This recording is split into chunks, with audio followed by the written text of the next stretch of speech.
हरियाणा, क्योंकि हरियाणा में कुछ ही घंटों में नए मुख्यमंत्री के नाम का ऐलान हो जाएगा। जिस तरीके से वहां पर महामंथन चल रहा है, विधायकों के पहुंचने का जो सिलसिला है वो भी शुरू हो गया है, तो बेशक कुछ ही देर में अब नायब सिंह सैनी के नाम पर मुहर लगने की गुंजाइश जताई जा रही है। तस्वीर दिखा रहे हैं आपको हम हरियाणा से, जहां पर गृह मंत्री जिनको पर्यवेक्षक बनाया गया हरियाणा के लिए वो पहुंचे हुए हैं। इसके साथ साथ देख पा रहे हैं आपकी मोहन यादव, इनको भी बनाया गया सह पर्यवेक्षक, लिहाजा वो भी पहुंचे हुए हैं और जो विधायक है वो भी पहुंच रहे हैं। यानी कि विधायक दल की बैठक में आज नायब सिंह सैनी के नाम पर मुहर लग सकती है। नायब सिंह सैनी भी बैठक के लिए पहुंच चुके हैं और इस बीच बड़ी बात यहां पर ये कि जो तस्वीर दिखा रहे हैं आपको हम, ये दरअसल विधायकों की है। जो विधायक धीरे धीरे पहुंच रहे हैं, कुछ ही देर में अब चुन लिया जाएगा नेता नायब सिंह सैनी को।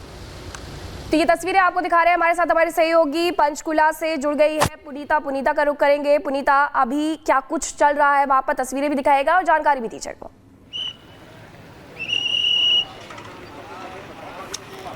बिल्कुल, देखिए पंचकुला के बीजेपी कार्यालय पंचकमल में हम यहाँ पर मौजूद हैं और यहाँ पर तमाम जो नवनिर्वाचित विधायक हैं वो पहुँच चुके हैं। इंतजार यहाँ पर गृह मंत्री अमित शाह का हो रहा है। 12 बजे का समय है जब वो यहाँ पर पहुँच जाएंगे। एक बार मैं तस्वीरें आपको दिखा दूँ। सुरक्षा को लेकर यहाँ पर देखिए पुख्ता इंतजाम किए गए हैं, लेकिन सबकी निगाहें ये टिकी हुई है कि विधायक दल की बैठक में आखिर आज क्या होगा। हालांकि लगभग नाम जो तय है नायब सैनी का यहाँ पर है, लेकिन आपको बता दें कि लगातार जिस तरीके से चर्चाएं यहाँ पर जोरों है, कई दावेदार सीएम पद को लेकर बताए जा रहे हैं, लेकिन अभी तक जो चर्चाएं हैं वो नायब सैनी को लेकर ही है और इसलिए पर्यवेक्षक के तौर पर गृह मंत्री अमित शाह को आज यहां पर भेजा जा रहा है। साथ ही साथ मध्य प्रदेश के जो मुख्यमंत्री हैं मोहन यादव, वो भी थोड़ी देर में यहां पर पहुंच जाएंगे। देखिए, बीजेपी जो है हमेशा से अनुशासन के लिए जानी जाती है और एक बार जब सीएम का नाम तय हो जाता है इसके बाद चर्चाएं खत्म हो जाती है। लेकिन हरियाणा में ये उस वक्त गलत साबित हुआ था जब मनोहर लाल खट्टर को सीएम पद से हटा दिया गया था, नायब सैनी को चुना गया था सीएम के तौर पर। इसके बाद नाराजगी जो है खुलकर सामने आई थी और आपको याद होगा कि अनिल विज की नाराजगी तलखी उस वक्त देखने को मिली थी। विधायक दल के बैठक को छोड़कर वो बाहर निकल गए थे।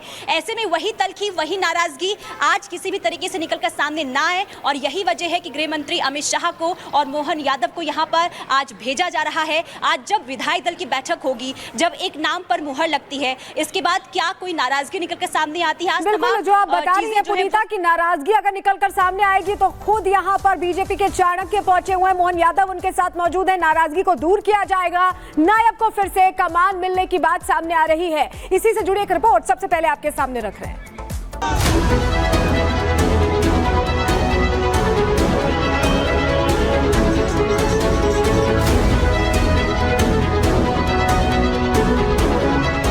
हरियाणा में नायब ही बीजेपी के नायब।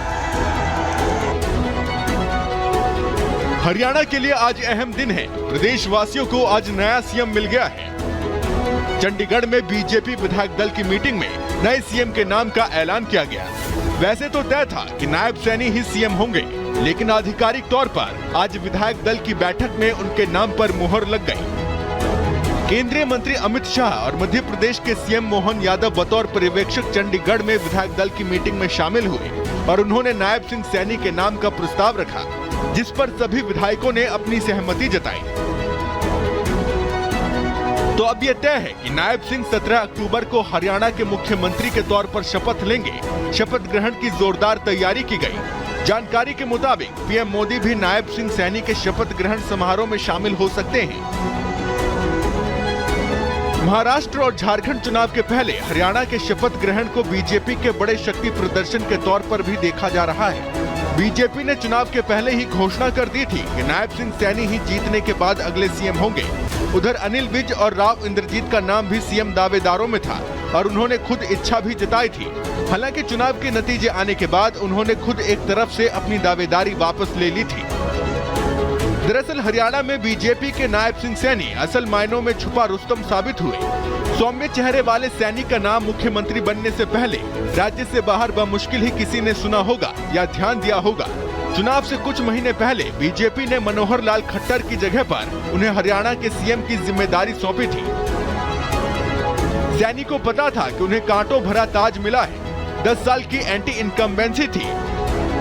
किसान आंदोलन और पहलवान आंदोलन की वजह से जाट वोटरों में बीजेपी के प्रति जबरदस्त नाराजगी थी, लेकिन सैनी ने चमत्कार कर दिया, इतिहास रच दिया। बीजेपी के इस नायाब हीरे ने हरियाणा में पार्टी की जीत का हैट्रिक बनवा दिया। एक ऐसा करिश्मा जो सूबे में अब तक किसी पार्टी ने नहीं किया था। इतना ही नहीं, तमाम सियासी पंडितों और एग्जिट पोल के अनुमानों को झुठलाते हुए बीजेपी ने न सिर्फ जीत हासिल की बल्कि प्रदेश में अपने सर्वश्रेष्ठ प्रदर्शन के पिछले रिकॉर्ड को भी ध्वस्त कर दिया। ऐसे में सैनी असल मायने में एक नायक साबित हुए हैं। Bureau report, Republic Bharat.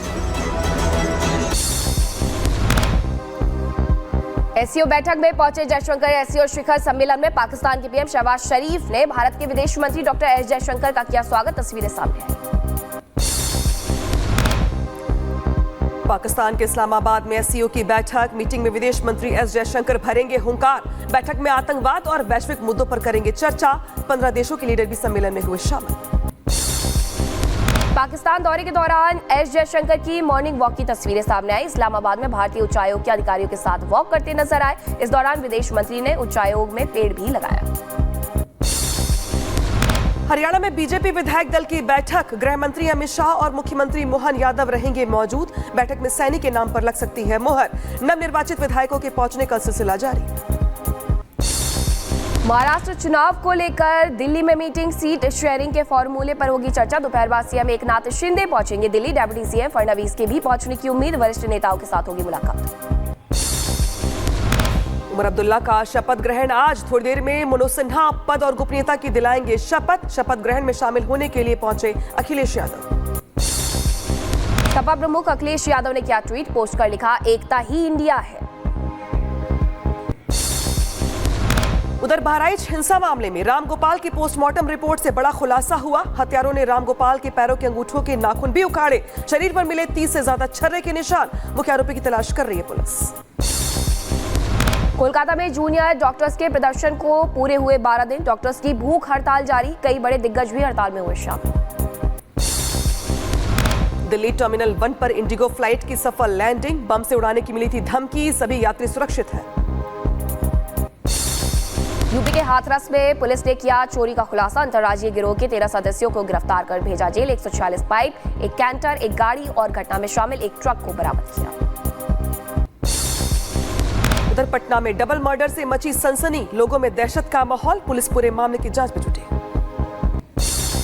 Uttar Pradesh की फिरोजाबाद में सब्जियों की दुकान में लगी आग। कड़ी मशक्कत के बाद आग पर काबू पाया। आग लगने से सारा सामान जलकर खाक हुआ। जम्मू के किश्तवाड़ में बड़ा हादसा हुआ। मुलावारन गांव में लगी भीषण आग। कई घर और गौशालाएं जलकर खाक हुई। ईरान में तेल रिफाइनरी में लगी आग। तेल टैंक में विस्फोट होने से फैली आग। एक कर्मचारी की मौत, कई घायल। गीजा के पिरामिड के टॉप पर नजर आया कुत्ता। पैराग्लाइडिंग करते वक्त एक शख्स ने रिकॉर्ड किया था वीडियो। रोमानिया में अचानक से धंसी सड़क। कई गाड़ियां गड्ढे में गिरी। भयावह तस्वीरें सामने आई। सोशल मीडिया पर वायरल हुआ वीडियो। उधर ब्राजील में तूफान ने बरपाया कहर। तेज हवाओं के साथ हो रही बारिश से भारी नुकसान की आशंका। तस्वीरें सामने आई। रूस में भारी बर्फबारी के बाद हाईवे हुआ जाम। सैकड़ों ट्रक कतार में खड़े दिखे।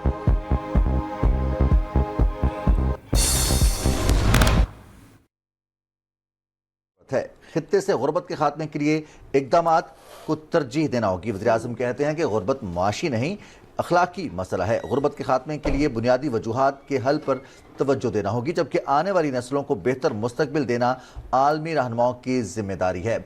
आलमी मंजरनामे पर मौसमी तब्दीली के चैलेंज का जिक्र किया वज़ीर-ए-आज़म मोहम्मद शहबाज शरीफ ने और कहा कि कुदरती आफात से निमटने के लिए मिलकर काम करना होगा। माहौलियाती खतरात से निमटने के लिए इज्तिमाई इक़दामात करना ज़रूरी है। रुकन मुल्कों के दरमियान तिजारत और सरमायाकारी की अपॉर्चुनिटीज़ का भी जिक्र किया वज़ीर-ए-आज़म मोहम्मद शहबाज शरीफ ने अपने खिताब में। और इस मौके पर वज़ीर-ए-आज़म ने कहा कि मौसर मजबूत एससीओ खित्ते की तरक्की और इस्तेहकाम के लिए अहमियत की हामिल है।